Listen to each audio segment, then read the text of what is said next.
वन्दितु वन्दितु सौवसिद्धे ध्रुवमचलमनोवमं गदिं पत्ते वोच्छामि समयपाहुड मिनमोऽसुत केवली भणिदम् नमः समयसाराय स्वानुभूत्या चकासते चिस्वभावाय भावाय सर्वभावांतरच्छिदे। अंतिम शासन नायक 1008 भगवान महावीर स्वामी की जय। द्वादशांग श्रुत देवी की जय। स्वाध्याय कक्ष संपेपर्यंत आपणा सर्वांना चतुर्विध आहाराचा त्याग असणार आहे। समयसार ग्रंथ, निर्जराधिकार आणि कुंदकुंदाचार्यांच्या गाथा आणि त्यावर अमृतचंद्राचार्यांची टीका। आणि आम्ही आता बघतो आहे प्रकरण निकांक्षित अंगाचं। सम्यक दृष्टीच्या जीवनात ही अंगांची परिपूर्णता अनिवार्यपणे असतेच असते।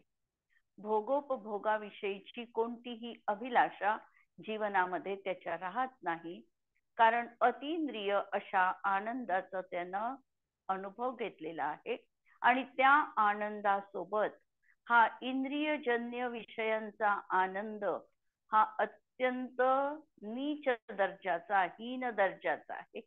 त्यामुळे या सुखाची त्याला अजिबात इच्छा उरत नाही। अशा तऱ्हेचा भाव आम्ही काल बघितला की हा सम्यक दृष्टी जीव निकांक्ष आणि निर्वांछक असतो। त्याच गाथेचा आपण भावार्थ बघत आहोत। सम्यक दृष्टीला कर्माच्या फलामध्ये तसेच सर्व धर्मांमध्ये याने वस्तूच्या कोणत्याही धर्मामध्ये, जसं पंडित दौलतरामजींनी म्हटलेलं आहे की अरिमित्र महल मसान कंचन काच निंदन स्तुतीकरण अर्घ्यावतारण असी प्रहारण मे सदा समता धरण। हे सगळे धर्म साम्य वृत्तीला त्याला पोषक वाटतात। तो जंगलात असेल तरीही त्याला आत्मानुभूतीच आहे, घरात आहे तरी देखील तो आत्मानुभूतीमध्ये आहे, कलकलाटात आहे, कोलाहलात आहे, तरी त्याचं अंतर्मन मात्र शांत आहे आणि तो निराकुल आत्मस्वभावाला सतत त्या ठिकाणी अनुभवतो आहे। अशा प्रकारची एक समता वृत्ती, साम्य भाव त्याच्या जीवनात आलेला आहे। आणि म्हणून सर्व धर्मांमध्ये काच, सोनं वगैरे, निंदा, प्रशंसा इत्यादी वचनरूप उद्गल परिणामांमध्ये किंवा अन्य मत कल्पित नानाविध सर्वथा एकांत रूप तसेच व्यवहार धर्मामध्ये वांछा नसते। कुठल्याही तऱ्हेची ही अभिप्रायपूर्वक इच्छा त्याच्या जीवनात असत नाही। तसा इच्छेचा परिणाम 10व्या गुणस्थानापर्यंत, सूक्ष्म लोभापर्यंत इच्छा जीवनात आहे असं आम्ही कर्मोदयाच्या सापेक्षतेने कथन करतो। पण बुद्धिपूर्वक इच्छेचा त्याग त्यांनी मुनी बनतानाच केलेला आहे। म्हणून पुढच्या गुणस्थानात ज्या इच्छा असेल या अबुद्धिपूर्वक केवळ कर्मोदयजन्य असा इच्छेचा परिणाम त्याच्या जीवनात आहे। आणि हा कर्मोदय परिणाम त्याच्या जीवनात त्याला कदाचित ज्ञात होतो, कदाचित अबुद्धिपूर्वक असल्यामुळे त्याला ज्ञातही होत नाही आणि तो आत्मस्वरूपामध्ये एकाग्रतेने अनुभव करतो। आणि 4थ्या गुणस्थानात परिस्थिती अशी आहे की अप्रत्याख्यान जनित भाव आहे, ही इच्छा आहे ही, पण ही इच्छा असताना देखील इच्छा उपयोगी आहे, इच्छानी माझी काहीतरी चांगलं होणार आहे, त्याचा स्वामित्वपणा, त्याचा कर्तेपणा तो जीवनात स्वीकारत नाही आणि म्हणून इच्छा त्याच्या जीवनात नाही असं म्हटलं जातं।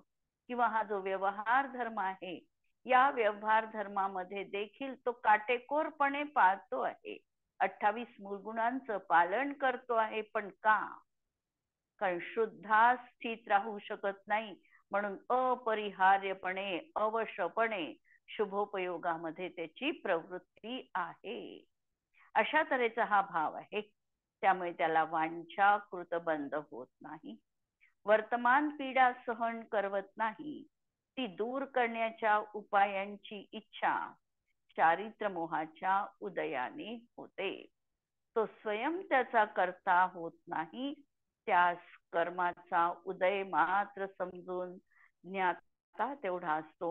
अतएव वांछाकृत बंध न होता त्याला निर्जराच जीवनामध्ये असणार आहे.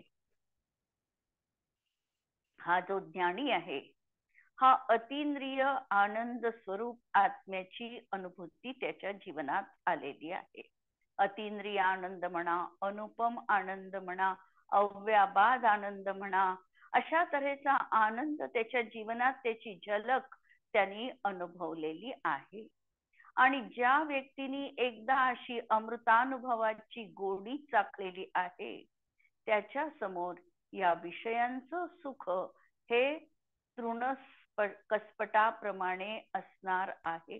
त्याला त्या सुखाची अजिबात अभिलाषा नाही, उलट वारंवार त्या अतींद्रिय आनंदात जाण्याची त्याची धडपड असते.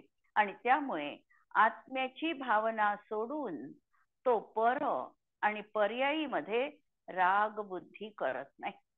त्याच्या फलामध्ये तो अनुरक्त होत नाही आणि म्हणून तो निर्वांचक आहे. शुद्धात्म भावनेने उत्पन्न झालेला आनंद आणि त्या सुखामध्ये तो अत्यंत तृप्त आहे. म्हणून अतृप्तीची वेदना, इच्छेची वेदना, आकुलताजन्य परिणाम त्याच्या जीवनात असतच नाही. यावर रत्नकरण श्रावकाचार मध्ये आचार्य कारिका ठेवतात, समंत भद्रदेव. कर्म परवशे सांते दुःखेरंतरितोदये पाप बीजे सुखे नास्ता श्रद्धाणा कांक्षणा स्मृता. हे जे कामभोग किंवा विषयभोग जे आहे, हे आम्हाला क्षणभर सुखकर वाटतात, पण चिरकाल हे दुःखाला देणारे आहे. कर्म परवश आहे. कर्माच्या उदयात याची प्रवृत्ती दिसते. हे शांत आहे, नष्ट होणारे आहे आणि दुःखेही अंत, याचा दुःखातच अंत होणार आहे. आणि म्हणून हे पापाचं बीज आहे. याच्यामध्ये सुखे नास्ता, यत्किंचित देखील सुखाची पातळी असत नाही. आणि म्हणून श्रद्धाणाम कांक्षणा सुता, श्रद्धा ही निकांक्ष वृत्तीची जीवनामध्ये सांगितलेली आहे. म्हणून ज्या सुखासाठी, ज्या इंद्रिय सुखासाठी याची धडपड चाललेली आहे, हे पंचेंद्रिय सुख हे क्षणभंगूर आहे, सुखद वाटतात आहे, परंतु हे सुख कसं आहे तर हे नष्ट होणार आहे. सपरम बाधा सहितम, अशा प्रकारचं हे सुख आहे. आणि म्हणून काट्याला जसा, म्हणजे मछली पकडण्यासाठी जसा काट्याला आट्याचा गोळ्या लावल्या जातो आणि मग तो पाण्यामध्ये टाकल्या जातो, त्या आट्याच्या अभिलाषेने ती मछली त्या जाळ्यामध्ये फसते. त्याप्रमाणे हे सुख आमच्या जीवनामध्ये दुःखाला कारणीभूत असणार आहे. क्षणभर सुखाची वेदना जाणवते न जाणवते तोच ही दुःख देणारी आहे. आणि सुख हे काल्पनिक आहे, तर दुःख हे सत्य आहे. सुख हे स्वप्न सृष्टीत आहे, तर दुःख हे वास्तविक जगामध्ये आहे. अशा तऱ्हेचा हा भाव ज्ञानीच्या जीवनात असणार आहे.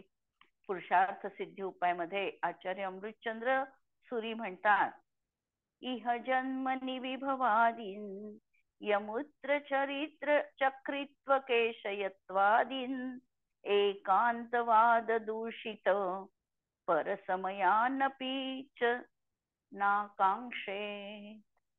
या जन्मामध्ये विभवादी जे काही वैभव वगैरे आहे, धनधान्यादी 10 प्रकारचं वैभव जे जीवनात आहे, आणि परलोकामध्ये अमूत्र याचा अर्थ आहे परलोक, परलोकामध्ये चक्रवर्ती पदाची प्राप्ती झाली पाहिजे, नारायण पद मिळालं पाहिजे, प्रतिनारायणाचं पद मिळालं पाहिजे.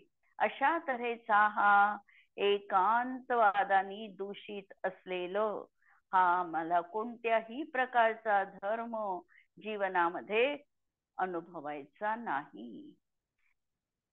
तो पुण्यफलाची किंवा विषयांची इच्छा करत नाही. रत्नत्रयाशिवाय काहीही मला या जगामध्ये सुखकर नाही. सचिंतोपी दरिद्रोपी जिन धर्म निवासिता.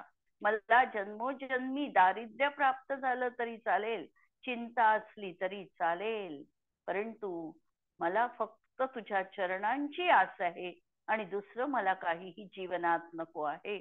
मला हवा आहे तो माझा आत्मा, माझं रत्नंत्र स्वरूप मला मिळालं की मला पुरेसं आहे. बाकी काहीही मला जीवनामध्ये नको आहे. आणि म्हणून अशा तऱ्हेची ज्ञानीच्या जीवनामध्ये वैभवादिकांची इच्छा असत नाही. जे पद निदान बंधानी मिळत, नारायण पद, प्रतिनारायण पद हे निदान बंधानी पद मिळत. आणि जे पद निदान बंधानी मिळत ते पद या भवात जरी त्या ठिकाणी नारायणाची त्याला पदवी प्राप्त झाली असली तरीही त्याच्या जीवनामध्ये शेवटी नरकगतीलाच प्राप्त व्हावं लागतं. कारण निदान बंधनाने जे सुख प्राप्त होईल हे सुख दुःखालाच कारणीभूत असणारं सुख आहे. म्हणून सगळे नारायण पहा, निदान बंध त्यांनी केलेला आहे. सगळे प्रतिनारायण पूर्वभवामध्ये मुनिपद धारण केलेलं होतं, पण निदान बंधनामुळे त्यांना अशा प्रकारच्या या पदाची तर प्राप्ती झाली, परंतु शेवटी त्यांना नरकामध्ये जावं लागलेलं आहे. आणि म्हणून सुख हे क्षितिजासारखं आहे. आम्हाला वाटतं आता आमच्या हातात हे क्षितिज आहे, पण तिथपर्यंत आम्ही जावं तर ते क्षितिज आणखीच लांब गेल्यासारखं दिसतं. आणि त्यामुळे हे सुख जीवनात जे आहे हे अशा प्रकारचं आहे. आणि अयाचकपणा हा आत्म्याचा गुण आहे. म्हणून जाचू नाही सुरवास पुनी नर, राज परिजन साथ जी, बुध जाचहूं तुम भक्ति भव भव, दीजिये शिवनाथ जी. जेव्हा आम्ही मुनींच्या जीवनावर वाचतो आणि निकांक्ष भावना त्यांची कशी असते किंवा सर्व धर्मामध्ये साम्य भाव कसं असतं यावर भूदरदासजी हे देखील एक अत्यंत महान कवी होऊन गेलेले आहे. आणि त्या काळामध्ये भूदरदासजींच्या काळामध्ये मुनी बघणं अत्यंत दुर्लभ होतं. कारण मुनीच मध्यंतरीच्या काळामध्ये ही परंपरा जणू खंडित झालेली होती. मुनी दर्शन अत्यंत दुर्लभ होतं. त्यावेळेला दक्षिण भारतात तरी काही तुरळक 2-3 मुनी होते, परंतु उत्तर भारतामध्ये तर मुनींचं दर्शन हे दुरापास्त होतं. आणि अशा वेळी भूदरदासजींच्या अंतःकरणामध्ये शास्त्राचं वाचन केल्यानंतर गुरुविषयी अत्यंत प्रबल अशी भक्ती जीवनात दाटून आली. आणि त्यांनी आपल्या एका पदामध्ये गुरुस्तवन करताना लिहिलं की वे मुनिवर कब मिली है उपकारी. ते उपकारी मुनी मला कधी जीवनात मिळतील. साधू दिगंबर नगन निरंबर अंबर हे ज्याचं आहे साधन, संवर भूषणधारी. आणि संवर ज्यांनी धारण केलेलं आहे हे ज्यांचं आभूषण आहे. त्यामध्ये ते लिहितात की कंचन काच बराबर जिनके, जो रिपू त्यो हितकारी. ज्याप्रमाणे शत्रू आणि हितकारी याच्यामध्ये मला समानता आहे. म्हणजे मुनींच्या जीवनात ही अशी समानता असते. महल मसान मरण अरु जीवन, समगरिमा अरुगारी. समगरिमा कुणी मोठेपणा केला किंवा गारी म्हणजे गाली पण दिली तरी दोहोंमध्ये हा समताधारी असे हे मुनीश्वर आहे. सम्यक ज्ञान प्रधान पवन बल तप पावक परजारी. पवन बल जणू काही वाऱ्याच्या सारखं ते तपश्चरण करतात आणि पावक अग्निसाधन देखील ते करतात. शोधत जीव सुवर्ण सदाचे, काय करी कारिमा टारी. सुवर्ण आपल्यामधलं लखलखी सुवर्ण कसं प्राप्त करता येईल, शुद्धोपयोग जीवनात कसा राहील आणि ही कालिमा दूर कशी होईल याचा प्रयत्न त्यांच्या जीवनात आहे. जोरी युगल कर भूधर विनवे, तीन पद ढोक हमारी. भाग उदय दर्शन जब पाऊ, ता दिनकी बलहारी. ज्या दिवशी मला अशा मुनींचं दर्शन होईल तो दिवस मी माझ्या जीवनात अत्यंत भाग्याचा समजेल. आणि अशा तऱ्हेने त्या दिवसाची जणू काही ते वाट पाहत आहे, अशा अर्थाचं त्यांनी हे या ठिकाणी गुरुस्तवन लिहिलेलं आहे. यानंतर आपण पाहणार आहोत प्रयोग या गाथेचा, निकांक्षित गाथेचा प्रयोग. तर आमच्याही जीवनामध्ये निदान पंचेंद्रियाच्या विषयांमध्ये आम्ही देखील अत्यंत उदासीन वृत्ती ठेवून हे भोग मला जीवनात आता पुरे आहे, या भोगांविषयी मनामध्ये आकुलता न करणं, भोग मिळायला पाहिजे. किंवा कदाचित हाही प्रयोग आम्ही करू शकतो, ज्यावेळी एखाद्या वस्तूची उत्कट इच्छा मनामध्ये झाली असेल त्या दिवशी तर त्या इच्छेची तृप्तीच न करणं. विमलसागर महाराजांचं उदाहरण आहे आत्ताचे. विमलसागर महाराजांनी आपल्या वात्सल्य रत्नाकर मध्ये एक उदाहरण दिलेलं आहे. म्हणजे त्यांच्या बाकीच्या त्यांच्या जवळच्या लोकांनी, की विमलसागर महाराज ज्या वेळेला आहारासाठी निघत होते आणि मंदिरामध्ये जाऊन शेवटी ते मुद्रा धारण करतात आणि मुद्रा धारण करून आहाराला निघतात. आता ते मुनीच आहे. मुनींच्याही जीवनामध्ये एखाद्या वेळेला एखाद्या पदार्थाचा भाव ग्रहण करण्याचा येऊ शकतो, कारण अजूनही ते संसार अवस्थेत आहे. आणि त्यांनी आपल्या याच्यात लिहिलं की ज्या दिवशी मला असा मनामध्ये भाव येत होता की आहारामध्ये आज मला ही वस्तू प्राप्त व्हावी, त्या दिवशी मंदिरात त्यांचा हा नियम राहत होता की मी आज ती वस्तू आहारात मला जरी मिळाली तरी माझा त्याग असणार आहे. म्हणजे ही आहे आमच्या मनावर नियंत्रण मिळविण्याची प्रवृत्ती. असा प्रयोग देखील आम्ही या निकांक्षित भावनेच्या दृष्टिकोनातून करता येऊ शकतो. आणि आता यानंतर येणार आहे आमच्या समोर निर्विचिकित्सा अंग. निर्विचिकित्सा, विचिकित्सा म्हणजे किळस. जगामध्ये अनेक गोष्टी अशा दिसतात आम्हाला, वाटतात आम्हाला की आम्हाला त्या घृणा उत्पन्न करतात. आता घृणा उत्पन्न करतात हा आमचा दोष आहे. वस्तू तिच्या अस्तित्वाने या जगतामध्ये विद्यमान आहे. कोणतीही वस्तू जगातली इष्ट किंवा अनिष्ट असत नाही. आज आम्हाला जी वस्तू घृणास्पद वाटते कदाचित ती एखाद्या प्राण्याला सुखद देखील वाटू शकते. ज्या ठिकाणी आम्ही अशा प्रकारचा भाव करतो ही अत्यंत असुची वस्तू आहे, तीच कुणाच्या तरी दृष्टीमधून सूची पण आहे. आणि म्हणून आम्ही वस्तूमध्ये ही वस्तू असुची आहे किंवा घृणास्पद आहे अशा प्रकारचा मी विधान एकांताने करू शकत नाही. आता होतं काय, आम्हाला मुनींच्या जेव्हा आम्ही शरीराकडे बघतो त्यांचं अस्नान, अदंत धावन आदी व्रत असतात आणि कदाचित त्यांच्या शरीराकडे बघून जर आमच्या मनामध्ये उद्विग्नतेचा भाव आला की अरे यांचं शरीर तर अत्यंत अपवित्र वाटतं आहे, तर त्यासाठी या निर्विचिकित्सा अंगाची आम्ही उजळणी जीवनात करायला हवी. हे तर झालं व्यवहार नयानी निर्विचिकित्सा अंगाचं स्वरूप.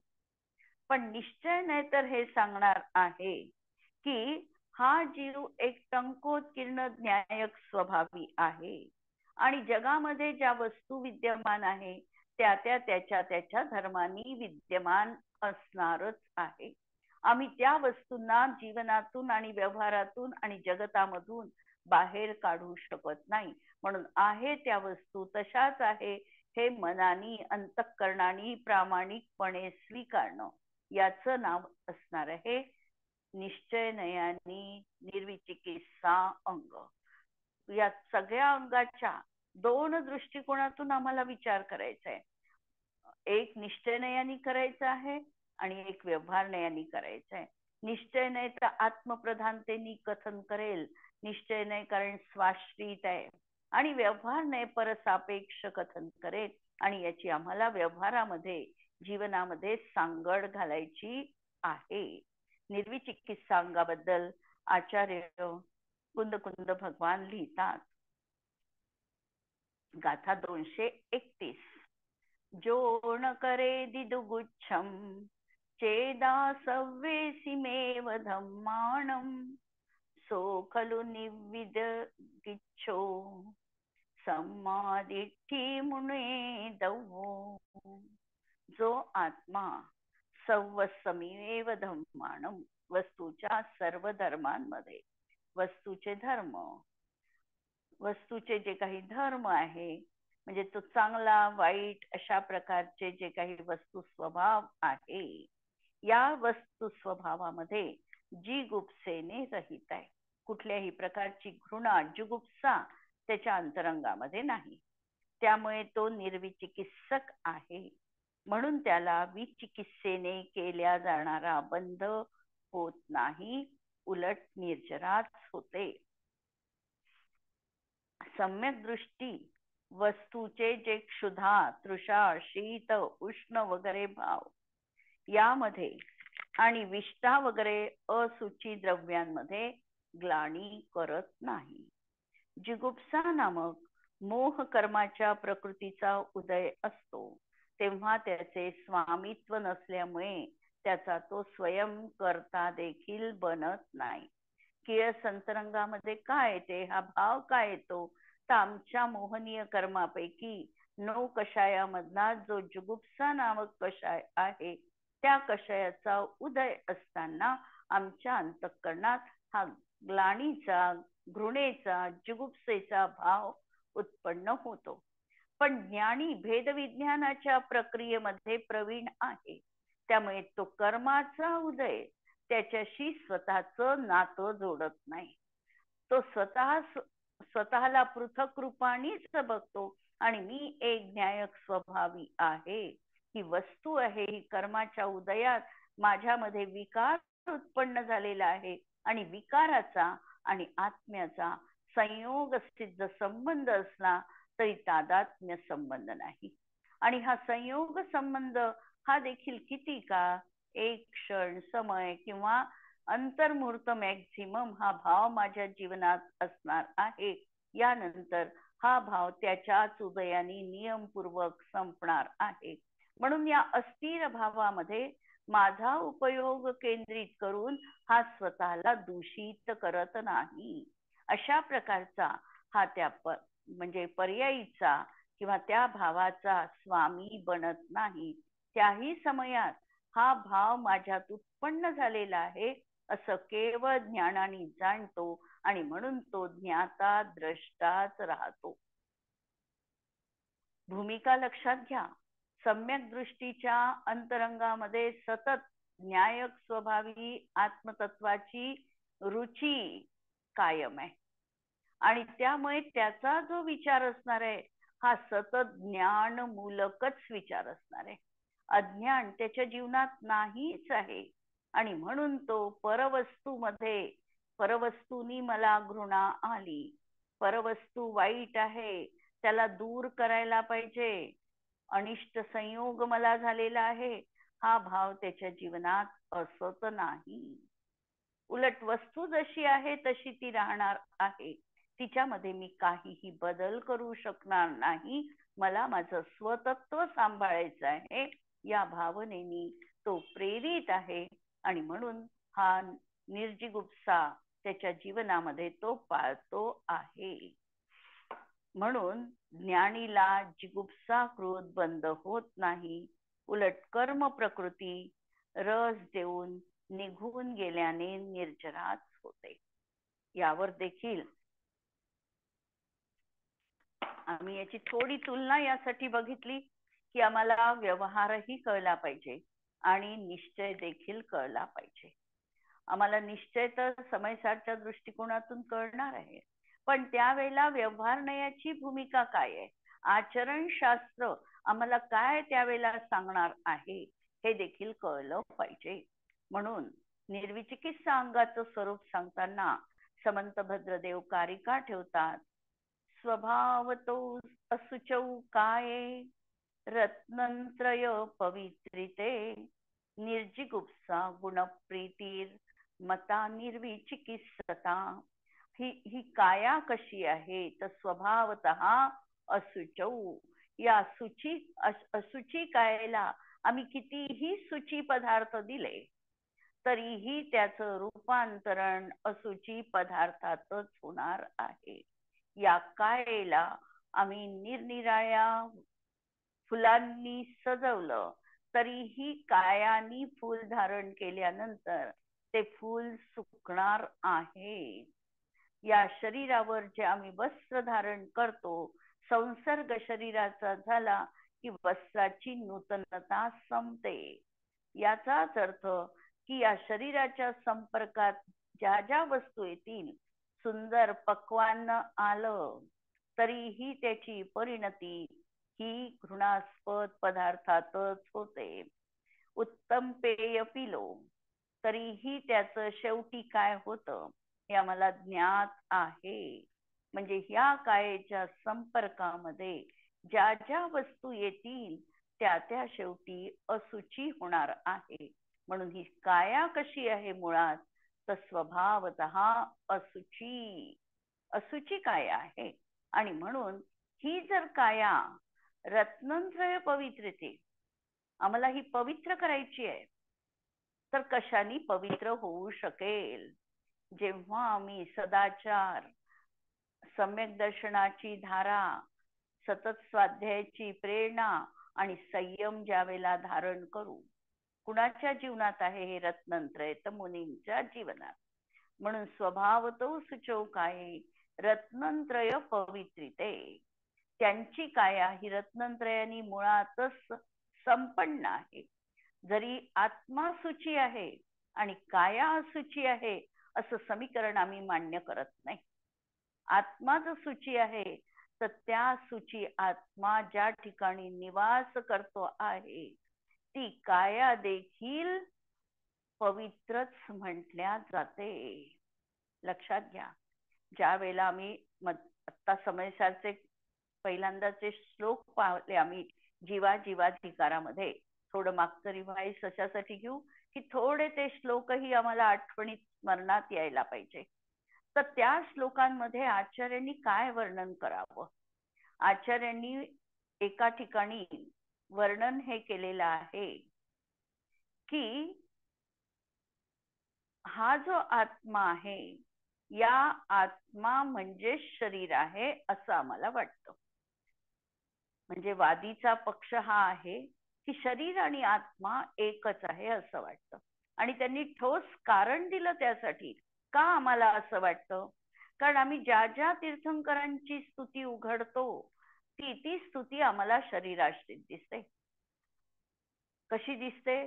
तर 2 तीर्थंकर काळ्या वर्णाचे, 2 तीर्थंकर पांढऱ्या वर्णाचे, 16 तीर्थंकर पीतवर्णाचे, अशी आम्ही वर्णाश्रित तीर्थंकराची स्तुती करतो. स्तवन करत असताना आम्ही आदिनाथ स्वामींचं स्तवन करू तर आम्ही सांगू त्यांची उंची 500 धनुष्य होते, त्यांचं आयुष्य 84 लाख पूर्वाचं होतं, त्यांचा स्वर्ण काय देह होता, त्यांच्या मातेचं नाव मरुदेवी, पित्याचं नाव नाभिराया. आम्ही हे सगळं जे स्तवन केलेलं आहे तीर्थंकरांचं, हे कसं केलेलं आहे तर शरीराश्रित केलेलं आहे. म्हणून आमचा हा पक्ष तर दृढच आहे की आत्मा आणि शरीर एकच आहे. या पक्षाला जेव्हा नयविवक्षेनी आचार्य उत्तर देतात, कारण नयविवक्षा ही अत्यंत प्रधान आहे, तर आचार्य सांगतात की व्यवहार नयानी हे स्तवन योग्य आहे, सत्यार्थ आहे. पण निश्चय गुणांनी हे स्तवन कसं आहे तर आत्म्याच्या गुणांचं स्तवन, म्हणजे त्यांच्या निश्चयाने आत्म्याच्या गुणांचं स्तवन हेच निश्चय स्तवन म्हटल्या जाईल. आणि त्याच्यावरून त्यांनी त्यांचं पहिलं स्तवन केलं की तुम्ही जितेंद्रिय आहात. आत्म्याचं आम्हाला स्तवन करायचं आहे तर निश्चय स्तवन कोणतं होईल हा प्रश्न विचारला तेव्हा उत्तर दिल्या गेलं की तुम्ही जितेंद्रिय आहे. मग हे आचार्यांनी, पूज्यपाद आचार्यांनी 10 भक्ती लिहिल्या, कुंद आचार्यांनी प्राकृत मध्ये भक्ती लिहिल्या, किंवा आम्ही हे सगळं भक्ती काव्य अभ्यासतो. ते काय सगळं खोटं म्हणायचं का? तर त्यासाठी उत्तर या ठिकाणी आम्हाला सापडतं या चरणानुयोगाच्या ग्रंथांमध्ये, की ज्यांचं रत्नत्रयानी त्यांचं शरीर देखील पूज्य म्हटल्या जातं.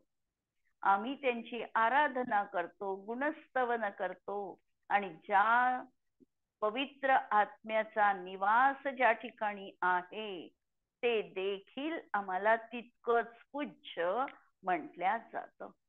गाभारा, देवघरातला गाभारा रिकामा आहे समजा, विचार करा, मूर्ती तिथे नाही आहे, पण मूर्ती तिथे राहत होती, तर तो गाभारा देखील आमच्यासाठी पूज्य म्हटल्या जातो. तिथे देखील आम्ही नतमस्तक होतो का? कारण ती जागा त्या पवित्र आत्म्याच्या निवासाने पुनीत झालेली आहे म्हणून. तर अशा तऱ्हेने ही रत्नत्रय पवित्रिते, रत्नत्रयानी पवित्र आहे म्हणून निर्जिगुप्सा गुणप्रीती, म्हणून त्यांच्या शरीराची जुगुप्सा न करता, घृणा न करता, गुणप्रीती, त्यांच्या गुणांविषयी अंतरंगामध्ये अतीव श्रद्धा असणं, याचं नाव आहे निर्जिगुप्सा. असा आहे अंग सम्यक दृष्टीच्या जीवनात असतं. उद्यन राजा कथा कौमुदी जर आम्ही वाचली तर आम्हाला ती कथा या ठिकाणी प्राप्त होते उद्यन राजाची. तर सांगायचा मतितार्थ की प्रत्येक वस्तूची उपयोगिता आम्ही जाणायला पाहिजे. हा वस्तुत्व गुणधर्म आहे. परपदार्थ अनुकूल किंवा प्रतिकूल नाही, आणि म्हणून त्यात ग्लानी किंवा द्वेष नाही. जिगुप्सा या मोहनीय कर्माच्या उदयामध्ये हा भाव आहे, आणि सम्यक दृष्टीला सर्व वस्तूंच्या प्रती जिगुप्सेचा अभाव आहे. तो हे जाणतो की सुगंध दुर्गंधादी पदार्थ हे तर जड आहे, आत्म्यात नाही. आत्मा तर ज्ञान अखंड घनपिंड आहे, आणि मलिन पदार्थ आणि मलिन भावांमध्ये ग्लानी न करणं हे निर्जिगुप्सा अंग आहे. ज्ञानीला कर्म प्रकृतीच्या उदयात म्हणजे जिगुप्सा हा जो भाव आहे याच्यामध्ये कदाचित अस्थिरतापूर्वक भाव होतो, पण तो त्याचा कर्ता किंवा स्वामी बनत नाही, आणि म्हणून तो एक न्यायक मात्र स्वतःला अनुभवतो. पुरुषार्थ सिद्धी उपायकार अमृतचंद्र आचार्य या ठिकाणी लिहितात की क्षुतृष्णा शीतोष्ण प्रभृतीषु नानाविधेषु भावेषु द्रव्येषु पुरीसादीषु विचिकित्सा नैव करणीया. क्षुधा, तहान, शीत, उष्ण आदी पापोदय जन्मीत भावांमध्ये तसेच अनिष्ट पदार्थात ग्लानी जिगुप्सा करणे योग्य नाही. पापकर्माचा उदय रोखणे हाही आमच्या अधीन नाही, आणि शरीर तर अपवित्र वस्तूचा संग्रह आहे. आम्ही म्हणतोय रुधिर मांसयुत मलखणी नश्वर अशुची असे हा देह, त्यजुनी व्यर्थ का करिसी यावरी मोह. निज रूपासी त्यजुनी व्यर्थ का करिसी यावरी मोह. तशा रोग जर्जर तपस्वींच्या अपवित्र देहाचा केळस न करता वयावृत्त करणे हा व्यवहार निर्विचिकित्सा गुण आहे. तर आत्म्यामध्ये अशा प्रकारच्या भाव की परवस्तूंमध्ये समता भाव धारण करणं हा निश्चयाने निर्विचिकित्सा गुण आहे. आणि या गाथेचा प्रयोग की कर्मोदयजन्य परभावांपासून स्वतःला निरंतर पृथक पाहून हा कोणत्याही तऱ्हेने मी म्लान होणार नाही अशा प्रकारची वृत्ती अंतरंगामध्ये ठेवावी, आणि आत्मस्वभावामध्ये उत्साह असावा. जिनवाणी के ज्ञान ते तुझे लोकालोक सोजिनवाणी मस्तक नमो सदा देत हूँ खो. नमो अरिहंताणं नमो सिद्धाणं नमो आयर्याणं नमो वज्रायाणं नमो लोये सवस्ताहुणम. सर्वांना जय जिनेंद्र.